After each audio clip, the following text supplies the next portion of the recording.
Hello and welcome to Bedtime Story with Miss Anna. Are you ready to go to sleep? Kiss your mommy, kiss your daddy. It's time for story time. Tonight we have an amazing book called Princess Penelope and the Runaway Kitten by Alison Murray. So let's get started. In Royal Town Palace, one long lazy day, Princess Penelope wanted to play. But Daddy was reading and Mommy was knitting. So she thought she'll make friends with a mischievous kitten. Penelope giggled. The kitten looked funny with pink yarn all tangled around his white tummy. But then off he ran with a swish of his tail, leaving behind him a pink woody trail. Penelope chased him and Doggy did too.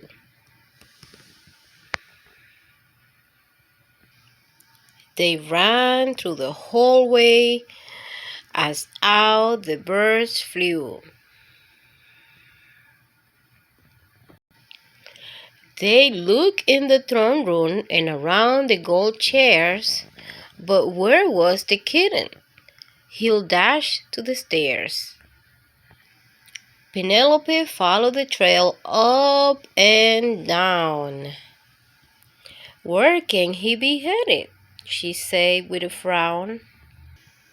The yarn looped toward the garden. "I think that is clear. My runaway kitten has had fun out here."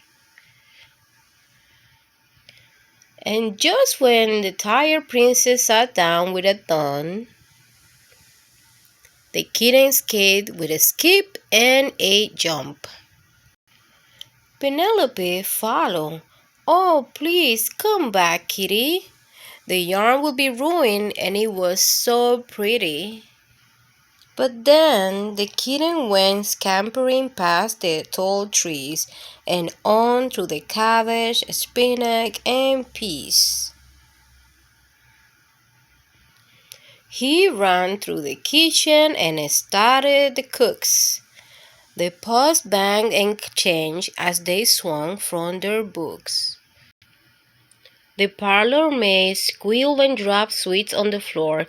Then the little white kitten dashed through a door. The princess said, "Now I can see why you ran off so fast," as the kitten curled up with his mother at last. The end. Such a nice story, right, guys, about the Princess Penelope and the Runaway Kitten by Alison Murray. I have one more story for you tonight. This book is called The Night I Followed the Dog by Nina Ladin. I have a dog, nothing exotic or special, just an ordinary dog. In fact, I always thought that he was a boring dog. What I mean is, he can fetch, roll over, and shake hands, but mostly he sleeps and eats. I used to think that our next door neighbors had the best dog in the world. Their dog can sing and change the channels on the TV. Their dog always wins medals in obedience school, but I don't think their dog is so great now. Not since the night I followed my dog.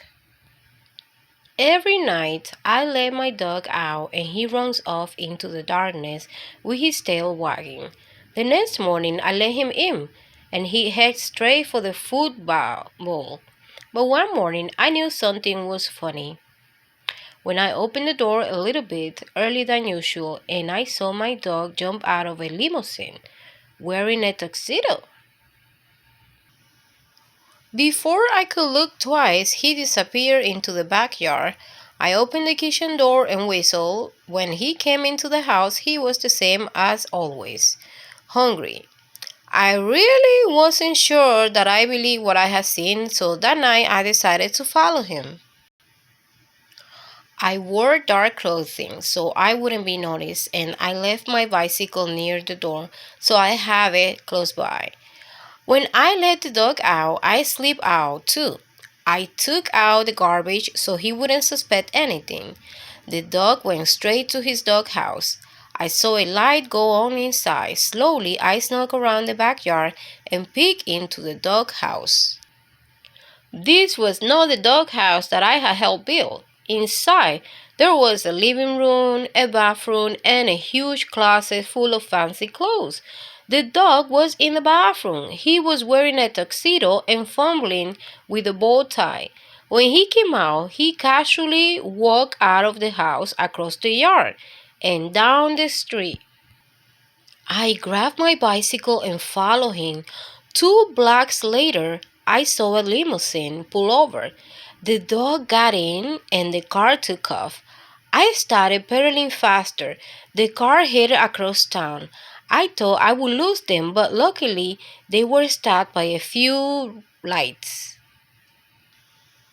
After a while, I found myself in a part of town that I had never seen before. The buildings all seemed to be empty, and it was very quiet. The limousine stopped. I hid and watched my dog get out.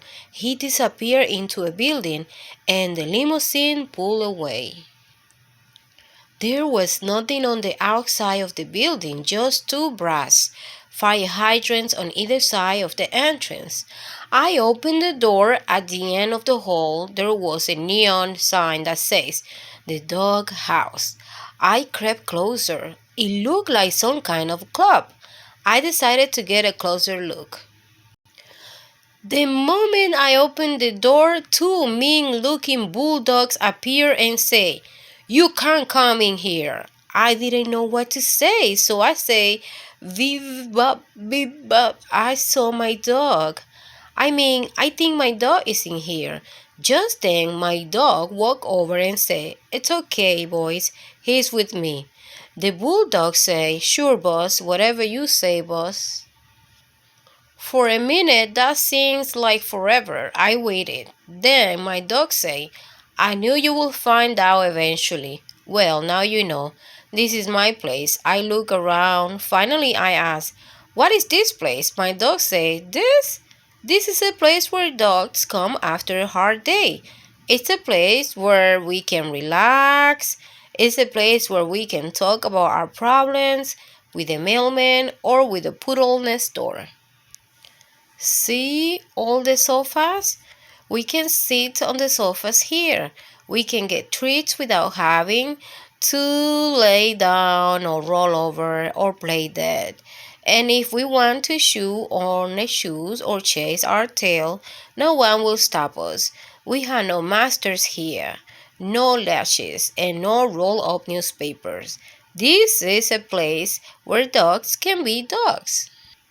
We sat down. A cocker spaniel came by and asked me if I would like a bowl of water or some biscuits. Little by little, dogs of all kinds started coming in. Some danced, some talked. They all looked at me a little funny, but when they saw who I was with, they smiled and shook my hand. At one point, my dog waved to an Afghan with a camera.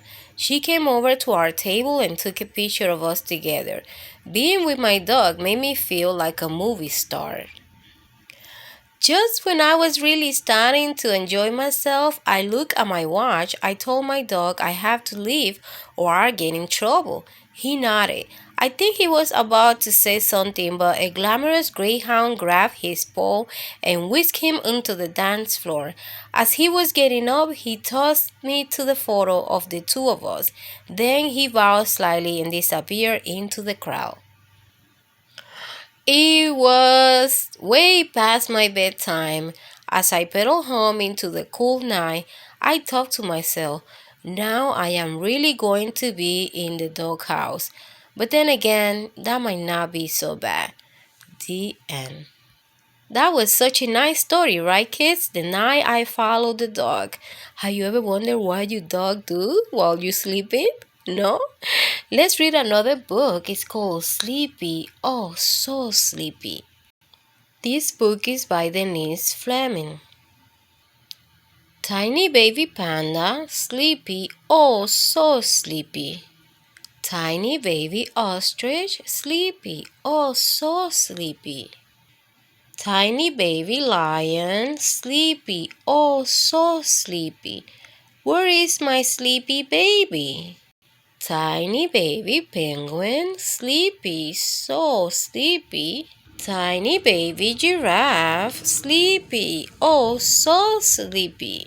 Tiny baby otter, sleepy, oh so sleepy. Where is my sleepy baby? Tiny baby koala, sleepy, oh so sleepy. Tiny baby kangaroo, sleepy, oh so sleepy. Tiny baby possum, sleepy, oh so sleepy. Where is my sleepy baby? Tiny baby elephant, sleepy, oh so sleepy. Tiny baby anteater, sleepy, oh so sleepy. Tiny baby orangutan, sleepy, oh so sleepy.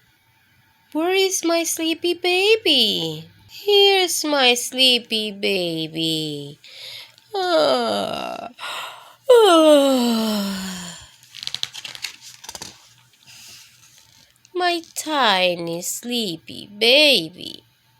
Sleep tight, sleepy baby, tiny sleepy baby.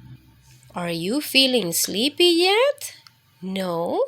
Let's read one more book then, and then you can go to sleep.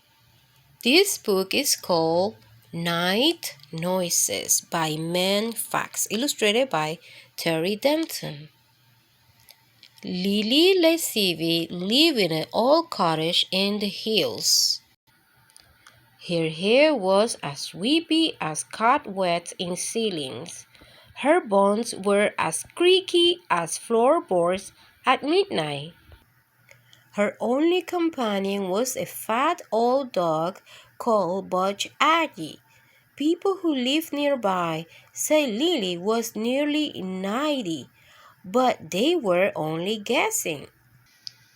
One wild winter evening, as Lily Leslie sat by her fire, snug and warm, she drifted off to sleep and began to dream. Butch Aggie dot at her feet. Outside, clouds raced along the sky, playing hide and seek with the moon. Wind and rain rattled at the windows, and trees banged against the roof. Click, clack. Somewhere in the distance, car doors opened and closed softly. But Aggie listened. But Lily Lacy kept on dreaming. Crunch, crunch. Feet tick-tock up the garden patch. But Aggie cocked her head, and Lily Lacy went on dreaming. Voices whispered in bushes. Butch Aggie bristled, but Lily Lacy went on dreaming. Peek, peer, eyes peep through keyholes, but Aggie's straw tumbled, but Lily Lacy went on dreaming. Twist, test, rattle. Hands tried to turn doorknobs, but Aggie bared her teeth, and Lily still dreaming. Knack, knack. Knuckles drummed on door frames, but Aggie leaped up growling, and Lily Lacy went on dreaming. Hey, hello! Feet beat open the door and voices shadowed at windows, but Aggie barked and barked. Lily Lacy woke up with a start. Who is it? She called. Who is it on a night like this? It's only us. Let us in. Let us in. Crick crack went Lily Lacy knees as she got to her feet. Sneak stock went the bolt on the door. Surprise! And it came. Her 2 sons, her 3 daughters, her 14 grandchildren, her 35 great-grandchildren. Surprise! guys, her great-great-grandchild, Emily, age 4.5, and her 47 friends. Are you really 90? Whispered Emily, age 4.5. Lily Lacy held her hand and smiled. Inside, I am only 4.5, like you, she whispered back. But don't tell anyone. The end. If you enjoyed the bedtime story for tonight, please don't forget to subscribe. I hope that you are feeling very sleepy right now. Good night, good night, good night.